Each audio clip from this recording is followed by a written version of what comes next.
Hey, welcome to the Wisconsin Whistle, everyone. I'm your host, Dan Dyhard, Vachalek. We talked about some Bucks news. Giannis has been out. He will continue to be out. Hopefully he'll be back after the All-Star break. He is not playing in the All-Star game as well.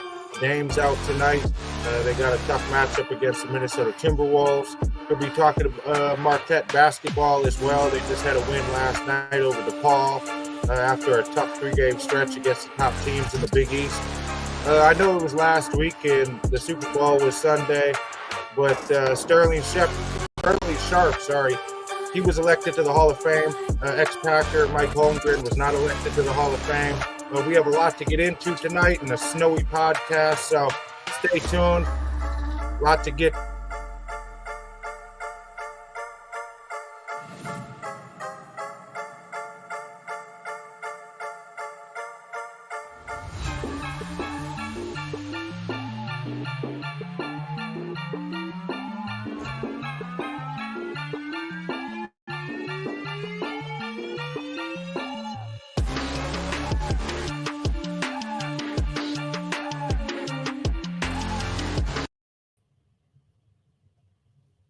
Hey everyone, welcome to the Wisconsin Whistle. Again, I'm your host, Dan Dyhard Vachalek. It's very snowy out, so we're starting an hour late today just due to the roads and driving and getting around and stuff. So hopefully everyone's safe. It's supposed to be 6 to 9 inches. We're probably already at that 6-inch mark. So Bucks are on as well right now. They're playing against the Timberwolves. So hopefully you guys are listening to me and not watching the Dame and Giannis not being there. I guess you get to see Kuzma, Jericho Sims. He will not be playing, I guess. I don't really know what's going on, but Eric Neem, the reporter for the Bucks, he asked Doc Rivers about, hey, how come we're not using Jericho Sims?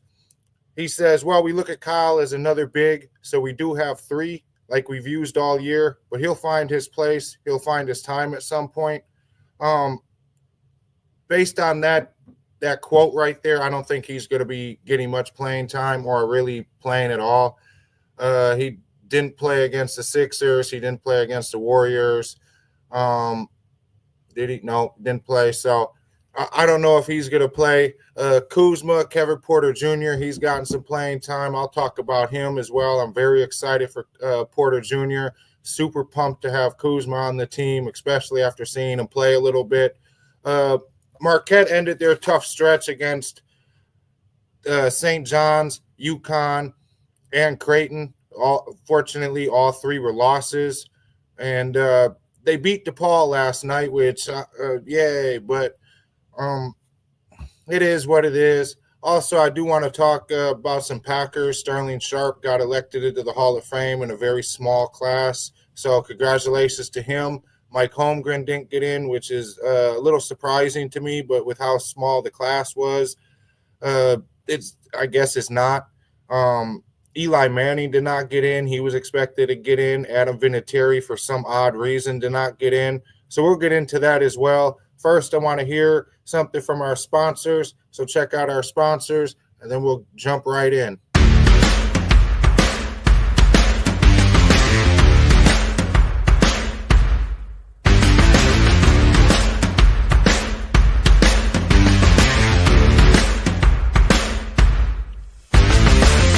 Hi, eSports Radio fans. This show is brought to you by Planet Jerky Premium Brisket Beef Jerky. Planet Jerky is the official jerky of the 2022 California League champion Lake Elsinore Storm, single-A affiliate of the San Diego Padres. This all-brisket jerky has gluten-free options, contains no MSG, no sodium nitrate, is low in sugar, and high in protein. Go to their website at planetjerky.net and follow them on Instagram at Planet Jerky. Planet Jerky, the jerky that's on a whole other planet.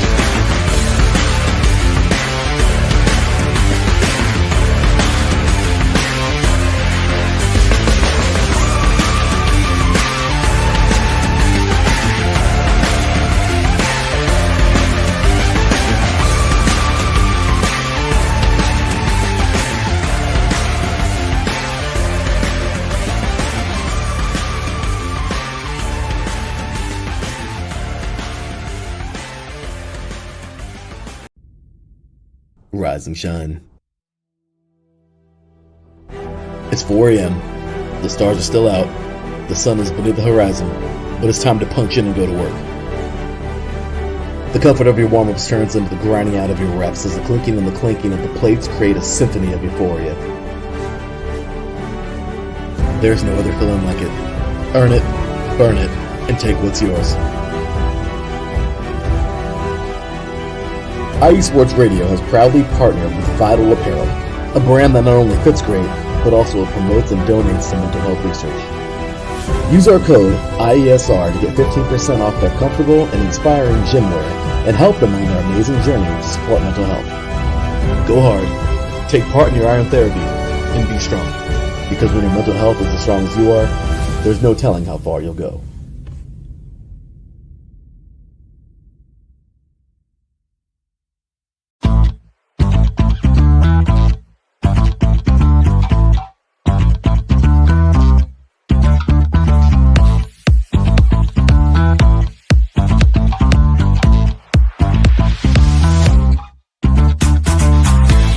Hey there, IE Sports Radio fans. Be sure to check out our sponsor, Seal the Deal Wax Seals by Cecilia B. You just finished your very own wedding or baby shower invitations and you're looking for that extra special touch? Maybe you just wrote a letter to a relative or a friend and you want to add to their smile when they receive it. Then seal the deal with Cecilia's handmade sealing wax stamps for your invitations, letters, and gifts. You bring the deal, we'll bring the seal. You can find them on Instagram at @sealthedeal_wax stamps and on Facebook, Seal the Deal Wax Seals.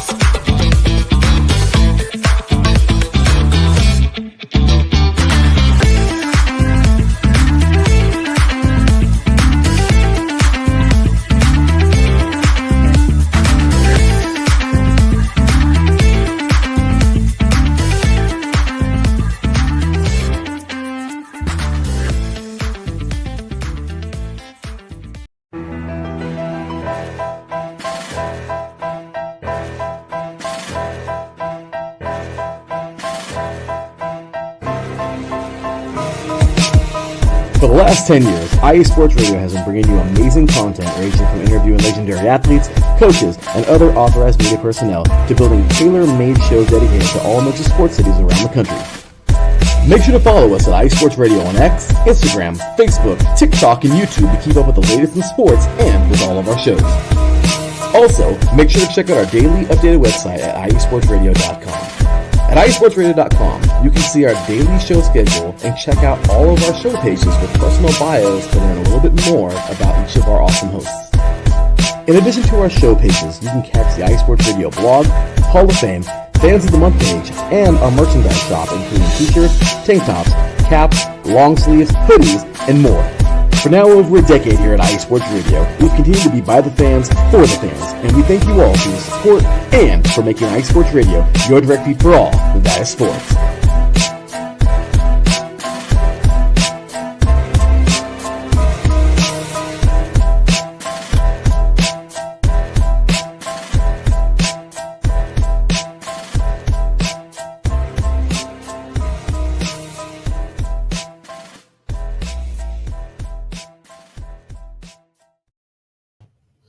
All right, everyone. That was just a quick sponsor ad. We also have a newer sponsor, Raw Nutrition, right here at the bottom. Raw Nutrition Supplements. Get rawnutrition.com. Use promo code IESR for 10% off. They have a lot of great stuff, so check them out. So before I get into the show, as everyone knows, Valentine's Day is Friday. So I do want to give a quick shout out to my lady. Right here, my fiance. She puts up with all of my stuff. She's a great mother, great support partner for me. She deals with me, watches sports, and everything else with me. And I know that's tough, so I just wanted to give her a quick shout out. She's at home watching my son, so couldn't be on today, but does a great job with both the kids and keeping the house together and everything. So I just wanted to give her a quick shout out at the start of the show. So let's jump right in. the Bucks are on right now. Just some notes that I put down on this game. I don't think it's tipped yet. It was supposed to at 7. I don't see a score yet, so it didn't tip yet. But Bucks have won 3 of the last 4 against Minnesota. They have not played them this year yet. In the last 8 games, they're 1-7 against the spread. Currently, they were -8, -8 underdog to Minnesota. I don't know if that changed with Dame out. No idea. The T-Wolves' last 4 games are 3-1 against the spread. 45.2% shooting against the Bucks. That's the top 5 defense for the Bucks, which watching them, that doesn't look like that's what's happening, especially with the amount of points that they're allowing. So it makes me really realize, like, okay, they're just allowing way too many shots if they're only allowing 45.2% against them. We'll get into that as well a little bit, just because their defense is ranked good. Their defense does not play good. So that's definitely a notable stat that I thought. T-Wolves are also 38.3% shooting from 3, which is third in the NBA. They have Ant playing, Conley's out. So I don't think the Bucks are going to win. I said on my personal Twitter, which is down below, I'd take the under. I would definitely bet on Minnesota +8, and I'd feel confident with that bet just for tonight. I really don't want Minnesota to win. I hope the Bucks win. I hope Kuzma comes, balls out. I hope Portis plays well. Did not play well against Golden State. Pat, hopefully he actually does something for once. Gary Trent gets in going. Porter Jr., I am really I want to take a minute just to talk about Porter Jr. because I think that was probably like the best thing that the Bucks did outside of getting rid of Middleton and adding Kuzma, which I'll get into Kuzma even deeper as well. But Kevin Porter Jr., now against the Warriors, he only shot 1 shot, but he did make it. He had 2 turnovers. One was kind of like a bounce pass that I don't know what really he was doing, but he was like looking it to Portis. It just bounced off a player's leg, and that was a turnover. And then the other one was he was trying to do some handle moves and lost control of the ball, and that was another turnover on offense there. Outside of that, I am super excited for Porter Jr. because last year he did not play. This year he's been coming off the bench, and he's averaged about 16 points a game. As a starter, he was averaging 20 points a game. He's had games where he's had 20-something points in the third quarter alone. When he gets hot, he's going to be hot, and you're going to have to give him the ball because he has a very good mid-range shot. He's a shooter. He can move the offense. He's got handles with the ball. He's young. He's like 24, 25 years old. I'm really excited to see Porter Jr. with the Bucks. Add some youth, add some speed, just getting rhythm with them. They have Dame that can shoot. Once Giannis gets back, you add Porter Jr. and Kuzma all together. I mean, you're really going to cook on offense, and that's really going to elevate the Bucks a little bit, especially when let me find this.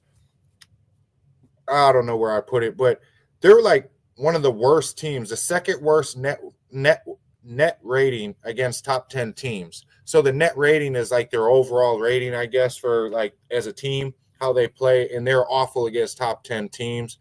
We saw that against the Knicks, against the Celtics, against the Cavs. They're just not good. They just don't play well. I mean, they got blew out by the Knicks the last time they played them. Is trading Chris Middleton the answer? No. Is Kuzma and Porter Jr. going to be the answer to that? No. So, they're going to have a lot more added, I guess. And it's not just from, transactional ads. It's actually players have to add a lot. One thing I read today, speaking about adding, is Gary Trent Jr. before the weekend games and before Golden State, instead of taking some time off, he's actually been the first person to arrive in the gym, first person to get some shots in. putting in that extra work like we used to hear about Giannis doing, which Giannis still does consistently after games, before games, needs to put in that extra work. Gary Trent Jr. is also following that same path, and that's very promising, especially as a guy who's new on the team, a guy who's kind of, more relied on to shoot threes, be a shooter, kind of come off the bench and be that sixth, seventh man that we need, play with AJ Green, Bobby, give the starters a rest. And if you get him going, that's going to be just, that's going to be a key cog to getting this offense flowing.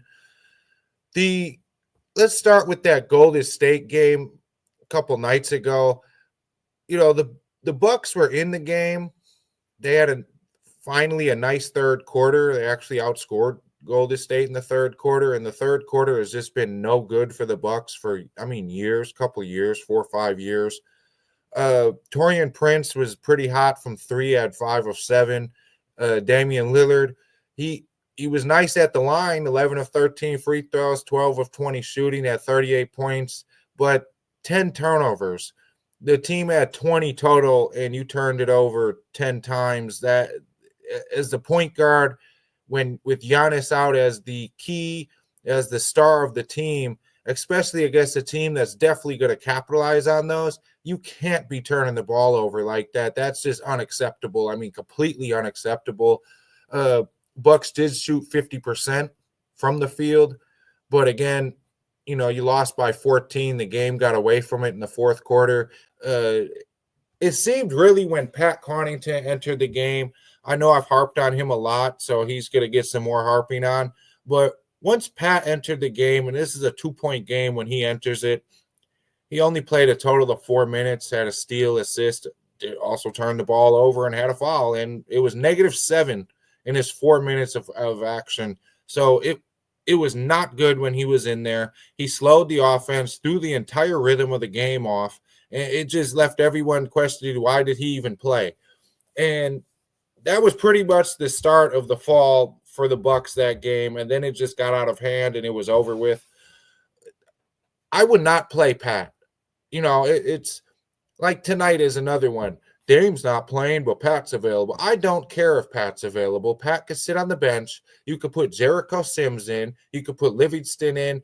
You could put me in, and I would be happier than having Pat enter the game at all. He could sit on the bench, be a nice support guy, be the cheerleader, give people water, stand up so that the starters could sit down on timeouts. Everything except entering the game. I'm laughing because I'm serious. Like, I don't want him in the game at all. And it's hilarious because a couple years ago, I welcomed him in the games. I welcomed him playing. I welcomed him being a part of the offense. He moved. He could dunk. He got rebounds. He was aggressive. He played defense. Now he's just slow. He's just here. He's just on the team. It's just don't play him. That's what I ask for. Just please do not play him. I want to see how much he played against the Hawks, but I know the 76ers, we were up some. We were up pretty good amount. He didn't play against the 76ers. I don't think he was available that game. I actually don't really pay attention to Pat. He wasn't available against the Hawks either, so good. I don't pay attention to Pat, though.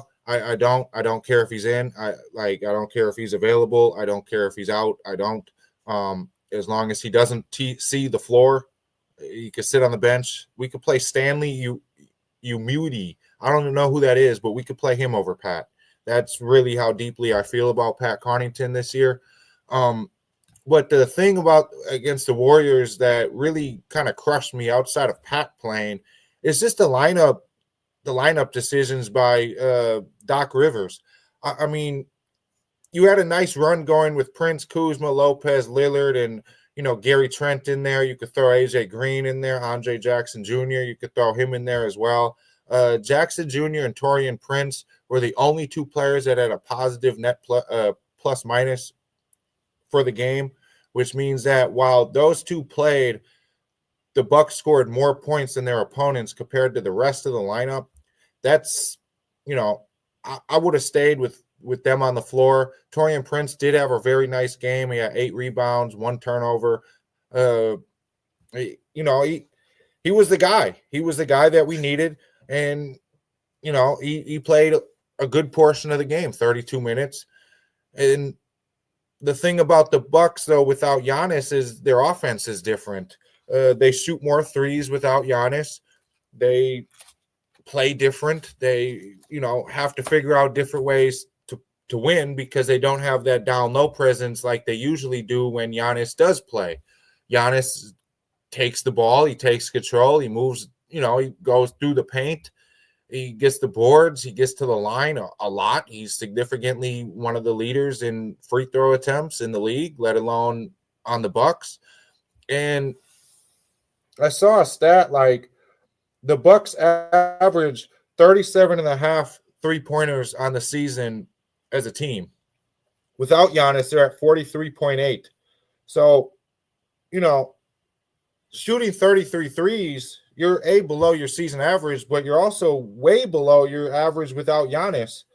And you're making 17.9 when Giannis isn't playing as well. So I mean, you're shooting pretty well when he's not,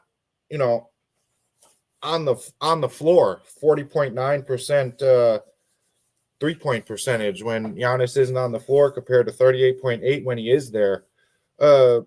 Golden State also had 31 points off the 20 turnovers.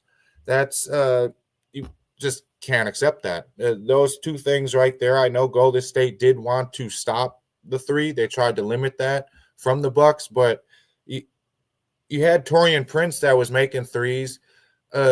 Dame has to make more threes, honestly. He was 3 of 9 from 3, and the 10 turnovers, those are two just very negative things. Bobby Portis was 0 for 4 from 3. Gary Trent, 1 for 5. AJ Green, 1 for 4. I mean, Trent and Green are kind of shooters, AJ Green playing 22 minutes and getting 5 points. Gary Trent, 28 minutes and getting 7 points. That's not going to win you games. That's not going to do anything. Bobby Portis, it's your birthday. Don't you want to perform? It's your birthday. Shouldn't that be a celebration? Did you celebrate too much the night before? 6 fouls, looked like garbage the whole game. Just couldn't shoot the ball.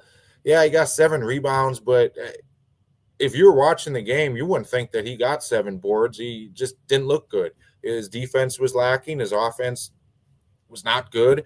There was a point in the game, though, I wish he was in the game because he really would have poked Draymond Green, because Draymond Green had a foul called against him, and he was not very happy. He kept pleading to the ref. You saw that while the Bucks were shooting the free throw, he kept talking to the ref, complaining, and then he was down low. Next player, the play after, the Warriors missed a shot, and he felt like he got grabbed or something happened, and he threw a little tantrum that he's known to do. He got teed right up, and that's when you need Portis in the game right there. He should have been subbed in immediately to poke him. Don't wait until Draymond gets out of the game to put Bobby back in.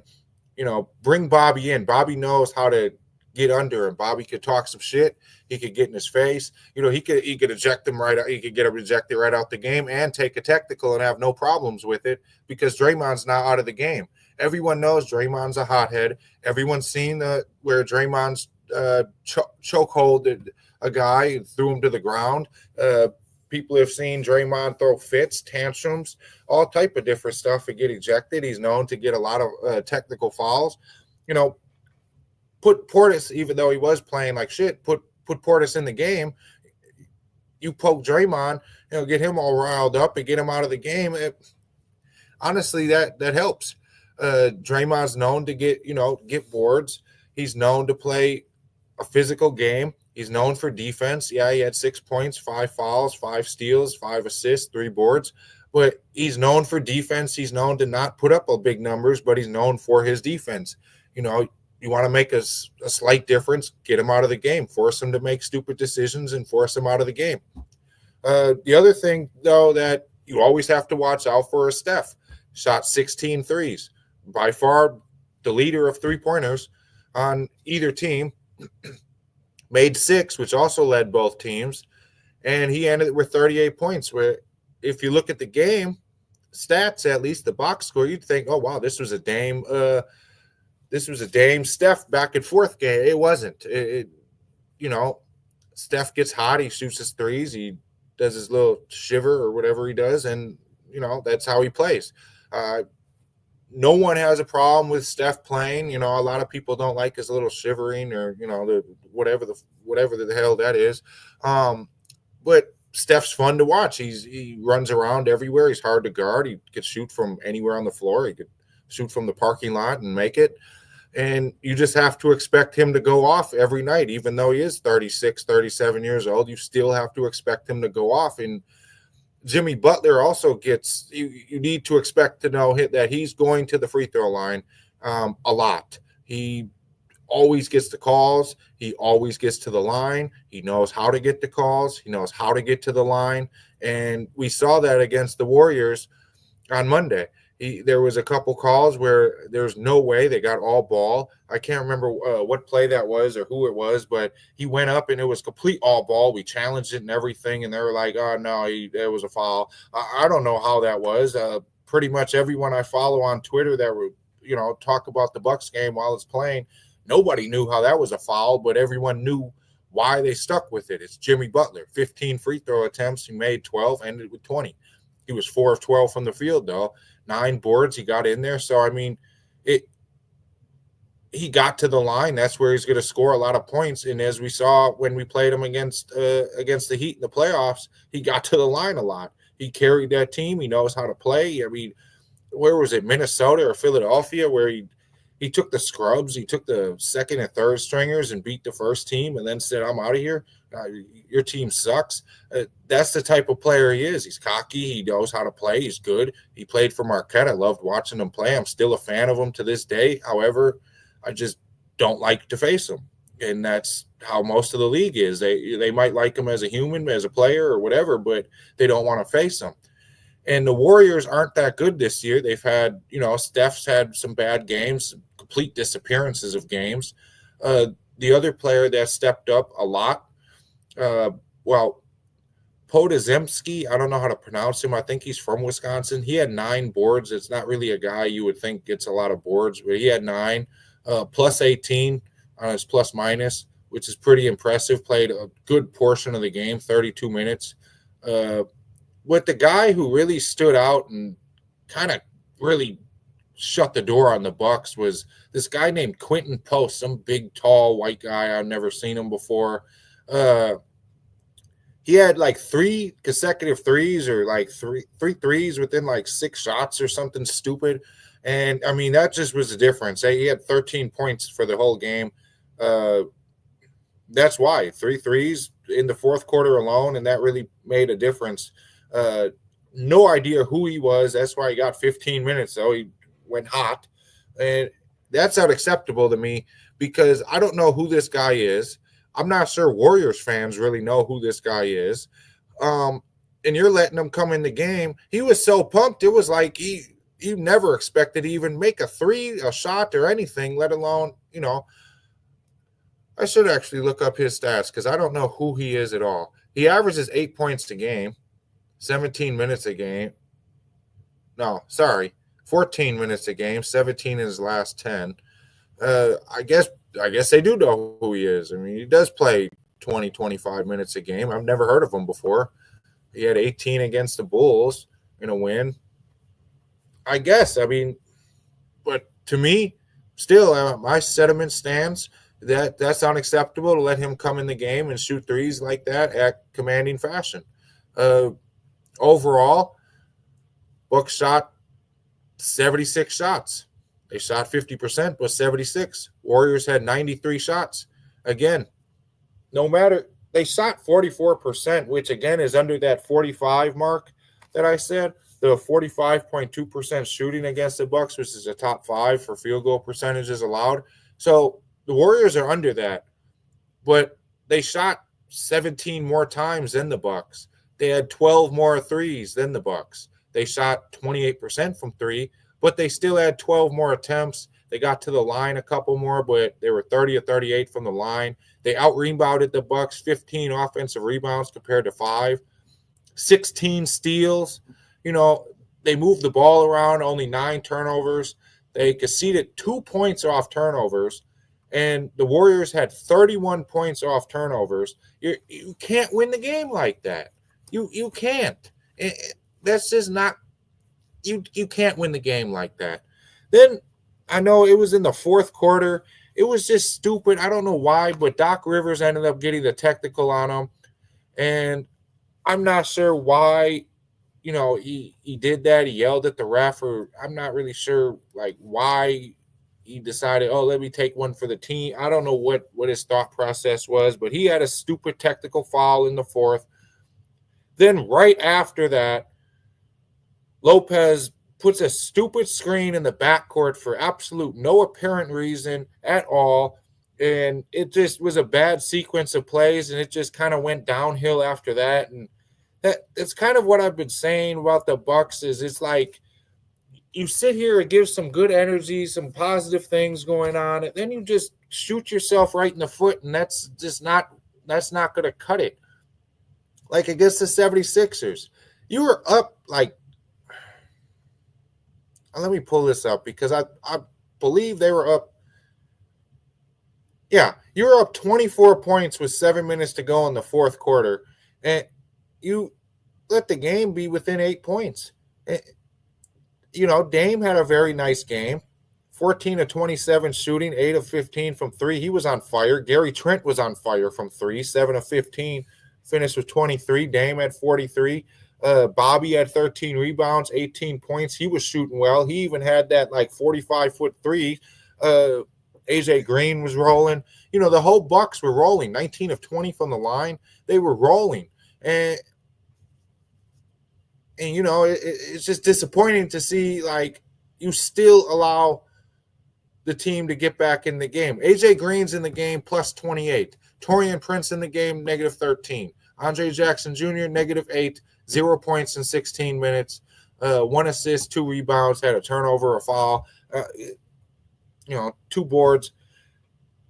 Some of that stuff is just frustrating to watch when you see like some players doing really well, and then all of a sudden you let the other team get back in the game.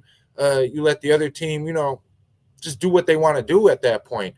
Yeah, we didn't have Giannis, and I said before the game as well, Joel Embiid's going to play because Giannis is out. He sure did.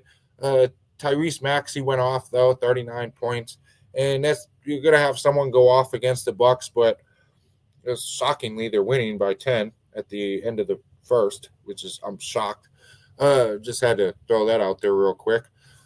But, that was who – this is the thing. Sorry, I just remembered about the 76ers game, and it just frustrated the hell out of me. I was trying to watch the game before the Super Bowl, and, yeah, Hubie Brown has had a fantastic career. Nothing against him at all.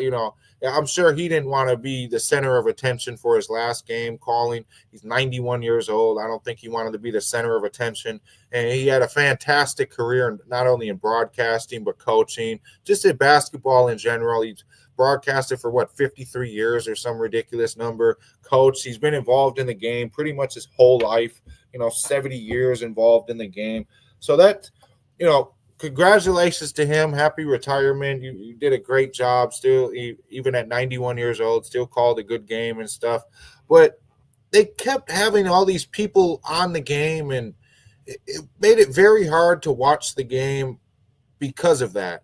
You couldn't. It was on ESPN, and Mike Tirico's, just like how my video is covering the screen in the background. If the background was the Bucks game, this is how the screens were. How am I supposed to watch the Bucks? And I have a big two screens here. One of Hubie sitting here watching the game, and then Mike Tirico half-ass watching the game, but talking about Hubie Brown or having another guest or a different. It was just. I thought it was a little like too much. Like, take it where during some breaks in action or something, instead of cutting to commercials or, during halftime, let's do this. Instead of giving them a break at halftime, call these guys in. You don't have to talk about the game. That's fine. We don't need to see Kendrick Perkins. Kendrick Perkins is fun. I like him. But we didn't need to see him at halftime. If you want to talk about Hubie Brown, I just had to give that qualm out there because it was just frustrating to see. I thought the Bucks played a good game, though. Without Giannis, it was really truly a test for the Bucks. Kuzma, I thought, played really well. I was disappointed I didn't see Kevin Porter Jr. in that game, but Kuzma played really well. Bobby Portis really played super well. And that's what we need. Gary Trent, we need the bench to come out there and perform. We need players like Kuzma, Lillard, Taurean Prince. We need those guys to play. Brook Lopez had 8 boards, and he's not really a big boards guy. And getting him kind of in the paint and involved more in defense and moving around a little bit is going to help the Bucks overall, because Lopez is kind of a statue. He's slow moving. He sits there. He stands at the 3. He watches the ball.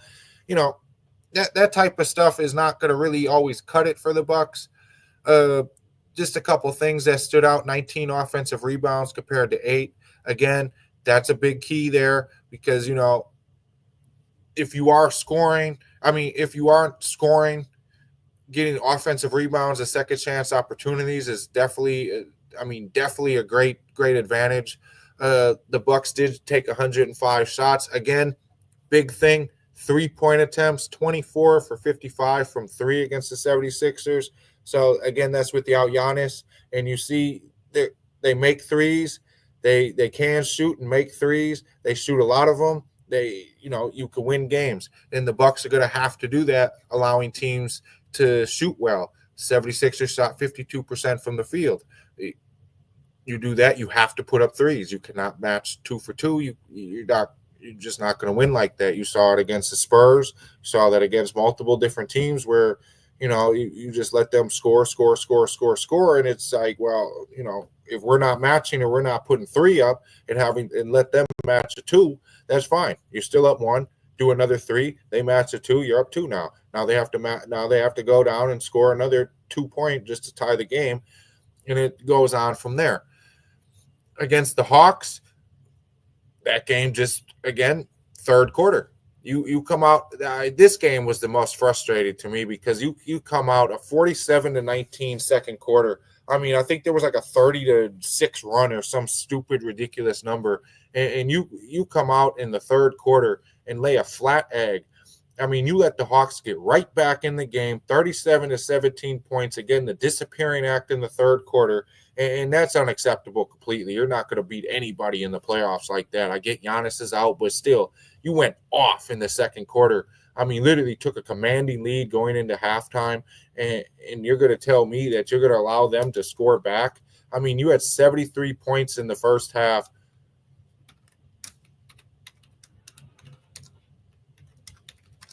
$55, 73-55 in the first half, and you let them come all the way back and basically take the lead. It was 90-55 plus 37 is down 2.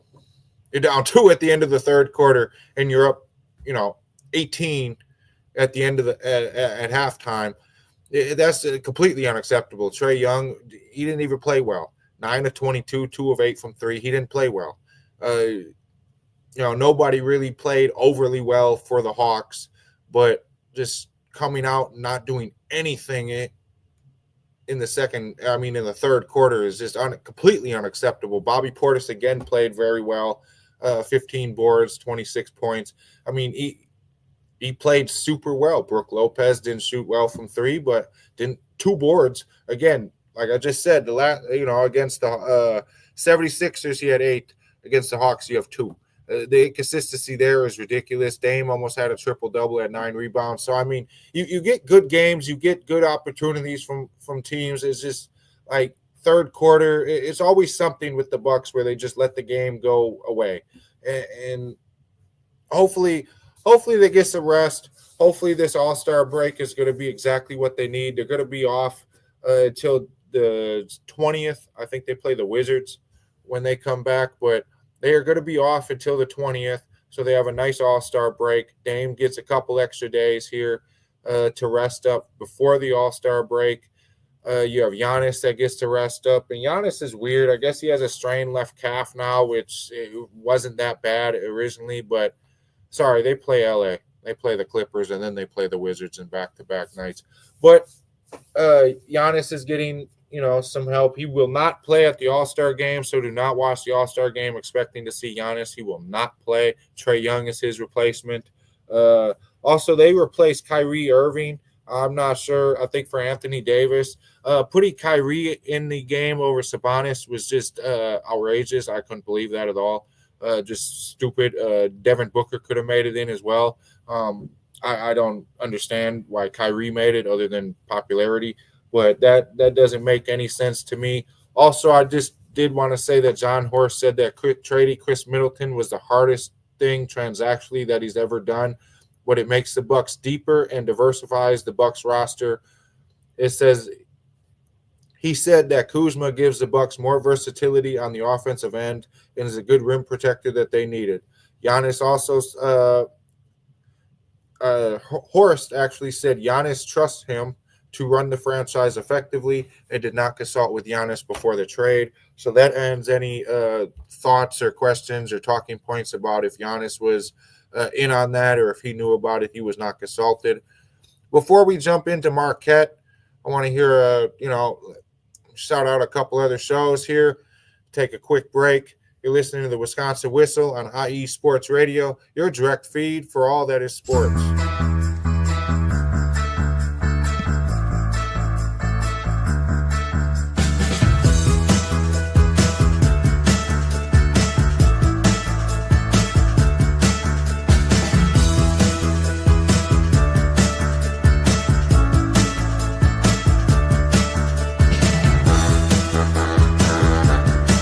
What's up, New York? This is Ricky K coming at you at the NY State of Sports, a new show here on IE Sports Radio, your direct feed for all that is sports. Listen to me every Thursday afternoon as we bring you the latest takes on the Yankees, Mets, Jets, Giants, Knicks, Nets, Rangers, Devils, and Islanders. Plus, you get some college hoops and what's the local sports events going on in the area. It's a state that never sleeps, so why not get the opinions and sports takes that never sleep? Again, every Thursday, 2 p.m. to the NY State of Sports. We'll see you then.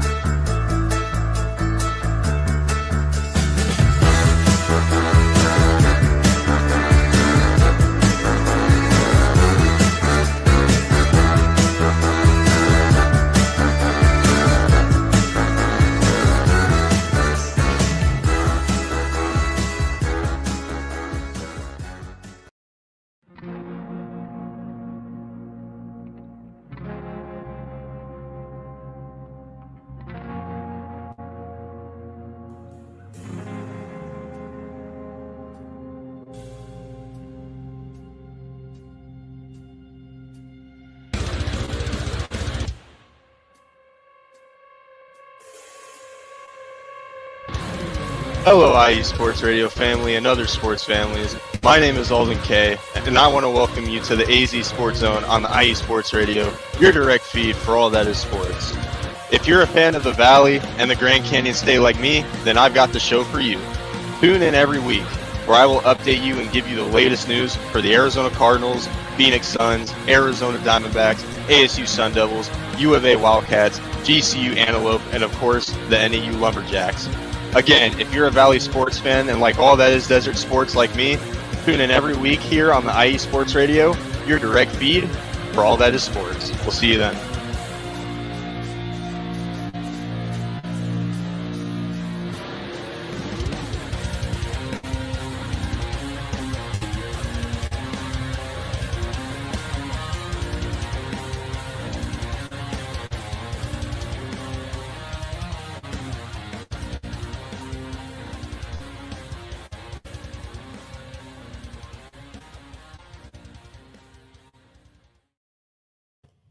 All right, welcome back, everyone, to Wisconsin Whistle. Again, I'm your host, Dan Vachalek. Listen on IE Sports Radio, your direct feed for all that is sports. So as I said last show, Marquette did not play well against St. John's or UConn. Lost both those games. They had a game against Creighton. I believe that was Saturday. Another loss. It was top three Big East teams, and they lost against all of them. And that's not going to get you to where you want to go. That's not going to get you to March Madness. That's not going to get you a Big East tournament victory. This is not going to be acceptable. Stephen Ashworth, he went off. 22 points, 6 3-pointers, which is a season high. Marquette just had no answers for him at all. They lost by 10. They didn't make a shot within, I think, the last 4 or 5 minutes of the game once again. And that's just not going to win. It's not going to get you where you need to go. You can't close out games, especially against very good teams. Creighton's 11-2 in the conference. You're not going to advance like that. And the other thing too is Ben Gold. He's our big guy. You had 1 shot attempt, 2 rebounds, no points, 17 minutes in the game. I don't know what you were doing in the game, but that's unacceptable. The Marquette again shot poorly, 36%. 30% from 3. He had 2 of 10 from Mitchell, 4 of 10 from Joplin.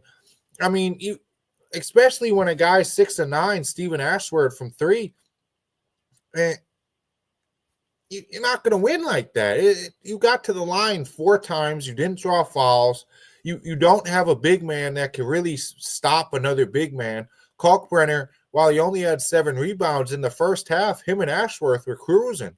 I mean, he had finished with 19 points and 8 of 9 from field goal range, but they were cruising. I mean, Ashworth is shifty. He was feeling himself. He was, just moving. The defense was poor against him. He had 7 assists. I mean, I think all of them were to Kalkbrenner down low. Marquette just did not have an answer for Kalkbrenner because he's 7'1". Marquette just doesn't have the height to stop that. I mean, once you get down low on Marquette with a big guy, they're not going to stop him. You saw it last year again. Excuse me.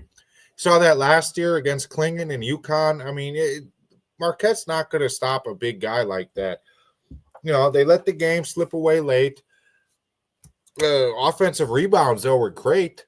They had 18 offensive rebounds compared to 6 for Creighton. But, I mean, again, that was because they missed almost every shot they took. They're shooting 36%, and you let Creighton shoot 52. They don't have to shoot a lot. They're making half their shots. They're going to win. And it's just frustrating, that Marquette did come back. They tried to come back, and then they just got cold and couldn't do it. Very bad shooting. You're not going to win games like that. The thing, though, is they rebounded nicely. Granted, it's DePaul, 2-12. I mean, it's DePaul. But the last time they played DePaul, they had to go to overtime and barely won by 2 points. So the first half didn't look good. I watched the replay today, and first half they were relaxed on energy. There was a play by Chase Ross. He was inbounding the ball right before half. I don't know what he was doing. I don't know if he wasn't looking. Apparently his head was in the clouds. He was ready to sit down and sit in the locker room at halftime or something. I have no idea, but he didn't see not sure who it was, but he didn't see the guy running in from the front court. He was running into the back court and still tipped the ball away on a lazy inbound pass and ended up shooting a shot wide open and made it. Cut the lead 34-32 at half. Obviously, Marquette came out. I don't know what Shaka Smart did. I love Shaka Smart as a coach. I really do. I think he's one of the best coaches in college. I'm happy Marquette grabbed him from Texas. So that was a blessing in disguise, But the defensive energy was, just night and day difference compared to the first half to second. They shot better. Again, they still only shot 37% and 16% from 3, which they better be lucky that DePaul shot the same, 41% and 16 from 3, and didn't make free throws at all either. But again, offensive rebounds, 16-8, 44-36 total. Joplin had 10. Joplin didn't shoot well, but he had a nice game, at least from the boards. Offensively, though, the game wasn't very good from him. Cam Jones, he had a pretty solid game. He just couldn't make a 3. He was the leading scorer as well. But just the whole energy from offense to defense in the second half, especially at the start, once they got like a 10 to 12 point lead, it just felt like the game was over then. And they did end up, completing that, getting the victory. Luckily, they're only third in the Big East now. UConn has not had a couple consecutive games of good play, so they are ahead of UConn despite losing to them. But if you want to win the Big East, you're going to have to not only beat one of the other top 3 teams, but when you play a team like DePaul, or you play Seton Hall, which is actually they're worse than DePaul. If you play Butler, Providence, those teams, you're going to have to really come out there and command a victory. You're going to have to really, shoot well. You're going to have to prove yourself and get in a rhythm from start to finish, and get yourself rebounded. I don't know if this was like a lull, if they, oh man, we lost to the other top teams. We're not a top team. I don't know if they're moping around before the game. I don't know. But I'm happy they got the victory. But they're going to have to play a lot better on offense. They're going to have to shoot the ball a lot better. That's going to be their kryptonite. Just like the Bucks third quarter, not shooting the ball well is going to be really harmful to Marquette. They're a very good defensive team, so they can get away with their offense. They've been able to get away with their bad offense. I mean, Cam Jones is one of the best players in the league. David Joplin is a very talented player. So is Chase Ross and Stevie Mitchell. I do like Ben Gold. He played well at the beginning of the season. Yes, he's kind of, fell off a little bit lately, but I really like the starting lineup. I really like Marquette's team. I think they have a very, very good team. Trey Norman off the bench can shoot the ball and provide quality minutes for you. Royce Parham is a nice shot off the bench as well, and he likes to take threes. Owens, he could add you a couple minutes, here and there and stuff, 10, 15 minutes a game, which is always nice to have. They're kind of deeper than what a lot of people think they are. They have a lot of talented players. I just don't know what's been going on the last several games. I mean, Marquette, in the beginning of the season, they took it to Purdue, who was 6th in the country at the time. They took it to Wisconsin, and Wisconsin's been playing well and actually jumped them in the rankings this week, AP rankings at least, and the coaches poll. I mean, they've played. Yeah, Iowa State they're going to be a number 1 seed probably, but they've had a lot of good games this year that I don't know just what's been happening lately.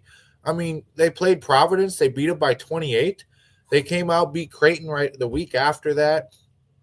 But it was like ever since that DePaul game, they lost to Xavier the next week after that. Obviously, they beat Seton Hall by, pretty good lead. Villanova and Butler were not really close, but they were close. They beat them pretty well. And then it was just, UConn happened, then St. John's where they couldn't get an offensive board, and it just went downhill from there. And can't let that happen. I mean, you have a nice easy game Tuesday, so you're going to be off this weekend, but you have a very nice easy game against Seton Hall again after DePaul, which is going to be a nice rebound. Then you have Villanova and Providence after that, but to round out the month. But you're going to have to beat Seton Hall by a commanding fashion like you did earlier in the season. Beat them by it looks like they beat them by 17, 76-59.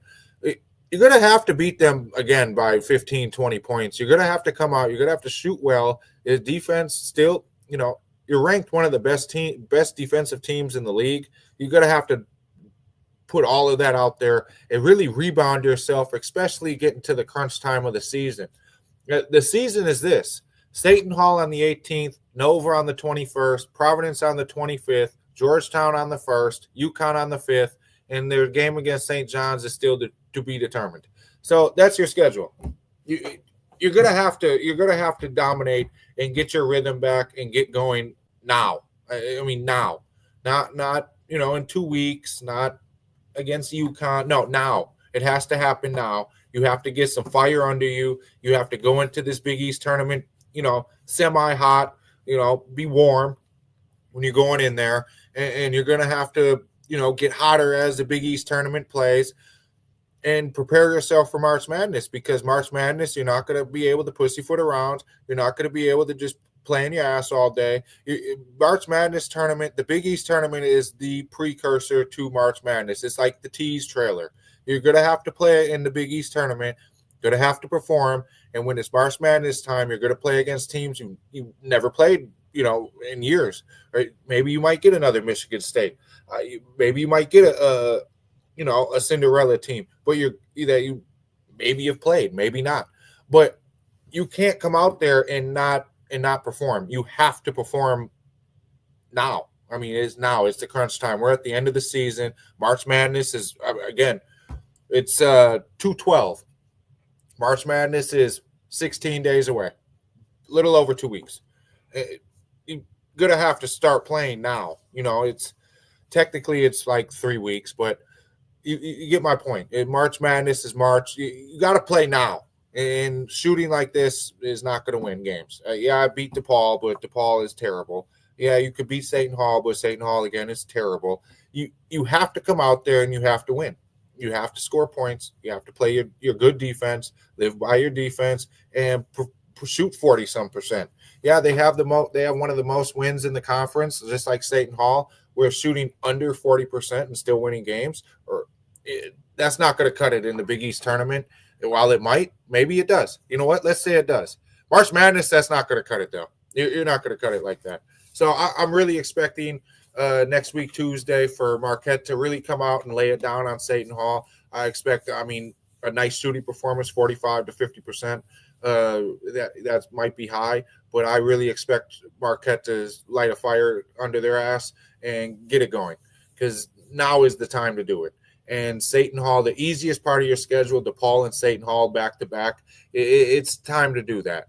Villanova is they're not a pushover. They're 15-10 on the year, 8-6 in conference. They're not a pushover either. Then Providence is not very good either. So, then Georgetown, who's 15-9. So, the schedule up until UConn and St. John's is pretty favorable for Marquette, and this is the time that you really need to get it going. Seton Hall could be another practice run, but you got to get it going. You got to move it along. You got to get that offense going. Let's switch gears. Marquette does have a break, so I hope this break really, helps them get to practice, rest, gear up for, this end of the season crunch, because it's time. It's time. Wisconsin is just ending their break. I'm not sure when they play again, but they've been off for a while. Let me see if their schedule is up here. Oh, it took me to a different screen. Yeah, here's their schedule. So they actually play Saturday, and they've been off for about a week now. So they have a very tough matchup against Purdue. They last played Iowa, what day was that? The 8th. So, yeah, a full week off. They play Purdue, then Illinois, Oregon, Washington, Michigan State, Minnesota, and then Penn State to wrap up the year. Wisconsin also has, Michigan State is above them, 19-5, 10-3 on the conference. Purdue, 19-6 on the year. Marquette beat Purdue earlier in the season. Wisconsin also beat Arizona. So Wisconsin definitely, I'm looking forward to seeing how they play against Purdue. Purdue's ranked 7th in the country. You come out there and perform very well. Tanji's been playing well. Klesmit has been nice. You come out there and play well, and it's going to be very, very good for Wisconsin. So hopefully Wisconsin can push a little bit. Hopefully Marquette watches Wisconsin this Saturday and kind of gets a fire under them. Like, in Wisconsin, it's weird. It's like a rivalry, but for me, I root for both teams. Unless they play each other, then I'll root for Marquette over Wisconsin. But just because I'm closer to Marquette, it's Milwaukee. I've always rooted for Marquette over Wisconsin for basketball. Don't know why. It's just they're closer. I can go to their games. I don't have to travel, an hour and a half. Football, though, obviously Badgers. But, Wisconsin can definitely make some noise. The Big Ten's pretty good this season. The worst team, while they're 3-11 in conference, is Penn State, but they're 13-12 overall. Big Ten's pretty solid this year, up top to bottom. So, and Wisconsin's been playing well. I think they've been playing very well. They've beat Northwestern, Indiana, and Iowa, and Wisconsin's got to keep it going. And this is going to be a very big test on Saturday for them. So I really look forward to this game. Speaking about Indiana, though, jumping back to Marquette, they agreed today. I saw the news just came through today. Marquette agreed to play Indiana at a neutral site game. I believe it's going to be in Chicago at the United Center next year, so that will be fun. Some Brewers, just to let you know, pitchers and catchers reported today since we're ending with the football season. Now baseball season has started. Pitchers and catchers reported. Brandon Woodruff talked to reporters actually today, I believe. Adam McKelvey had a short little story on MLB.com about it, and he mentioned that Woodruff he didn't have a setback. That was reported that Woodruff had a setback and in jeopardy to start the season. He did not have a setback per Woodruff. He's just getting going. It's a little slower for him because he did have a big major shoulder injury, and he's just developing. He's got time. Based off that article, I think Woodruff will be ready probably the first month of the season. I don't know if he'll be ready opening day, but I definitely do think he'll be ready first month of the season. We'll see. They did sign Tyler Alexander for some depth. He's 30 years old. He has starter and reliever experience with the Tigers and the Rays. A 5.10 ERA last year, but he had 107 and 2/3 innings, which is a career high, and he's only had 98 walks and 449 career innings, which is pretty, that's a good number, I think.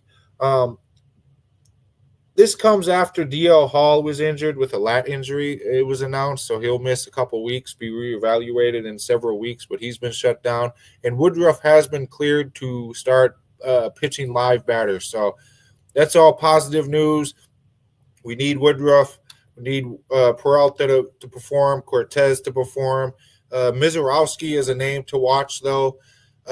Jacob Mizorowski. Hopefully I'm pronouncing that right. That is a name to watch, a young guy. I don't know if I want to jump him right in, but he is one of the best prospects in baseball for pitching, and he is definitely someone that will get time in the majors this year. So, pay attention to him in spring training. He's fun to watch when I've seen him on games, just video on Twitter and stuff in the minors. He's very fun to watch, tall, lanky guy, super fast fastball, nice control. So he's going to be great to watch. I look forward to seeing him in spring training, and hopefully he gets some time in the majors this year. I don't want to rely on him too much because he's young and hasn't thrown a lot of innings yet. They're working on getting his innings ramped up more and more per season that he's been playing in the minors. So, end of the year, September call-up, definitely. I want to see him in. Getting them serious innings, though, I just want him to get used to pitching more in the minors this year, more heavily, and then, September call-up, get him some big league experience. So next year he comes in ready to perform for the majors and the Brewers and maybe be like a fifth man or something, or even a depth option is nice too. Hall of Fame was announced last week as well for football. We already had baseball get announced, as you saw, CC Sabathia. So Wisconsin sports are getting in Hall of Fames. Sterling Sharp was elected to the Hall of Fame. He was a great wide receiver for the Packers. He played with Brett Favre. He was on the Super Bowl team. He did only have a short 7-year career, but he led the league in receptions 3 times in 89 with 90 receptions, in 92 and 93. Led the league in receiving yards in 92 along with touchdowns. In 94, he also led the league in touchdowns as well. Actually, he did not make a Super Bowl with the Packers. I definitely thought he did, but he did not. Let me see. Yeah, no, he's definitely not. 3-time All-Pro, though. I definitely thought he was in the Super Bowl, but he was not, however. 3-time All-Pro. He was in the MVP voting as well for 2 years. A fantastic career, 8,000 receiving yards, 65 touchdowns in his career. So, I mean, he played very, very well. He was a great wide receiver. obviously he retired when the year I was born in 94, so I'd never physically seen him actually play in a live game. I saw plenty highlights and did a lot of, as I was younger, I watched a lot of Packer highlights when they were bad, good, whatever, it didn't matter. Sterling Sharp was a different type of wide receiver, especially during his time. He was big and strong. Shannon Sharp's brother. Sterling Sharp, though, 5 seasons, over 1,000 yards receiving. He had one at 961, so almost. But congrats to him. He made the Hall of Fame. Mike Holmgren did not get in, though. I was looking forward to seeing if he could get in. He did not get in. He did lead the Packers to 2 Super Bowls, though. He is in the Packers Hall of Fame. He is in the Seahawks Ring of Honor or Walk of Honor or whatever that is. He had a lot of coaches come out of his tree, I guess. Is now, we talk about the Shanahan tree or the McVay tree, even the Gruden tree. But what's funny is he actually had Gruden on his roster. Andy Reid was also on his coaching roster. There's a lot of coaches that came out of Holmgren, and Holmgren really had a fantastic coaching career as well. He, from 92 to 98, he was with the Packers, and he jumped with the Seahawks in 99 and coached them all the way to 2008. He had 3 seasons at 13-3 in his career, 2 NFC championships, 3 Super Bowl appearances. Holmgren was a great, great coach. I definitely thought, even though he has, doesn't have he doesn't have 300 wins, he doesn't have 6, whatever the enormous standards are for the best coach ever. I think Holmgren is a super, super good coach, and I definitely wanted to see him in the Hall of Fame. I'm disappointed that he wasn't. 13 wins in the playoffs, 17-year coaching career. So, I mean, Holmgren was very, very good. He also was an OC for San Francisco in the 80s. I really, really liked Holmgren. I want to see – I might have to do some research and see exactly who he had coaching with. I can only see, who he worked for right now. But he had a lot of coaches that worked with him and came out with him. John Gruden, Dick Duran, he was a defensive back, Steve Mariucci, Jim Mora, Andy Reid, Ray Rhodes, Mike Sherman, he was also a coach. Jim Zorn was a coach. I mean, he had a lot of coaches with him. And what Holmgren was able to do for not only the Packers but Brett Favre, I mean, he helped turn the franchise around with Brett Favre. Now, I've heard that Holmgren was actually a guy, he wanted Brett Favre on the Packers, is what I've heard. Now, I don't know if that's true, but I've heard that he really liked Brett Favre. It was evident by how they performed with each other and stuff and making 2 Super Bowls. That was a great tandem. So I really thought Holmgren should have made the Hall of Fame.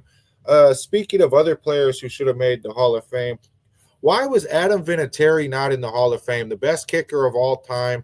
I don't understand how you could leave him off a ballot. What, besides the first ballot bullshit, why was Adam Vinatieri not in the Hall of Fame this year? The best kicker of all time, in the playoffs, won games, won it for the Colts, won it for the Patriots.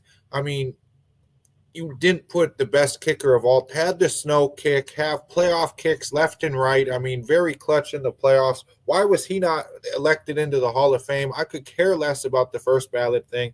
Adam Vinatieri, for what he did for kickers, for the game of football, he should have been first ballot immediately. If someone wants to if Justin Tucker gets in first ballot, I hope there's chaos that's raised, because there's no way Justin Tucker should get in the Hall of Fame first ballot over Adam Vinatieri. I get Justin Tucker was automatic for years and years besides this past year, and now he's following Deshaun Watson's footsteps and having allegations against him with massaging and whatever the case. But Adam Vinatieri was the playoff man. He was the playoff kicker. He should be in the Hall of Fame. And Eli Manning, I understand, okay, his numbers aren't the best, so wait a year. But I would have elected Eli Manning as well. pretty sure the New York host has talked about this. But Eli Manning definitely should have been elected, I think, this year as well. 2 Super Bowls, shut down the Patriots dynasty, actually beat them both times. Came in as a wild card, ran through the Packers, led drives. I mean, he was excellent in the postseason, has those 2 Super Bowl victories, definitely a game changer. Was able to work with nobody. That Tyreek catch on the helmet. Yeah, he did have some nice players, Victor Cruz, Odell Beckham he did play with. Yeah, his last season was horrible. He actually got benched. But Eli Manning, I thought, was a Hall of Fame quarterback. And not having him in the Hall of Fame is just shocking to me. I definitely thought he was going to get picked. 4-time Pro Bowler, 2-time MVP of the Super Bowl, 57,000 yards passing, 366 touchdowns. I mean, yeah, he led the league in interceptions a couple times, but that comes with it when you have a lot of passing attempts, over 500 passing attempts.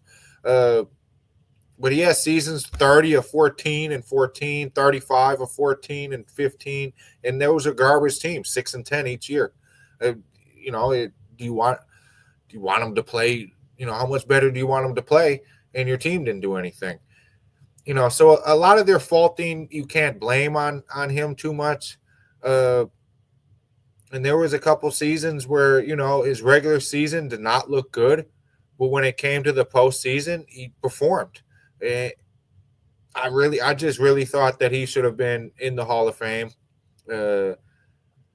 I don't see why he wasn't elected.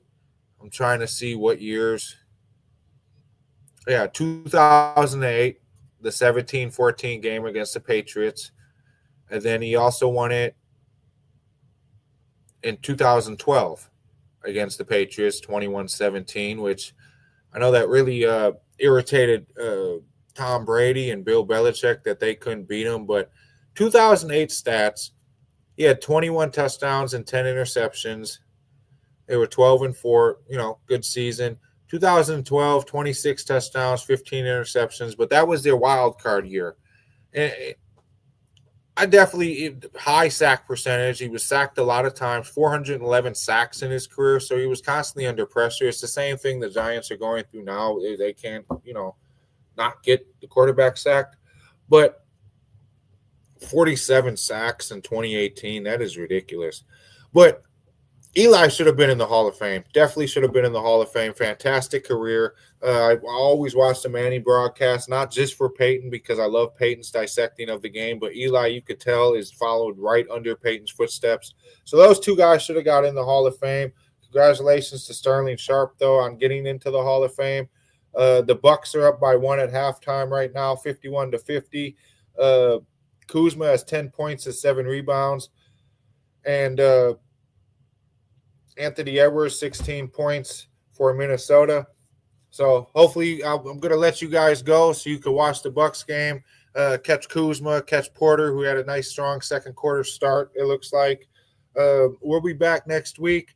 Hopefully it stops snowing soon. If you're out there driving around in the Milwaukee area or anywhere in Wisconsin where it is snowing, drive safe. Make sure to drive slow, cautious. Worry about yourself, not the other drivers. If someone wants to ride up your ass, let them. Just be in control of your vehicle, drive safe. And that's it for this week. You're listening to the Wisconsin Whistle on IE Sports Radio, your direct feed for all that is sports. Peace.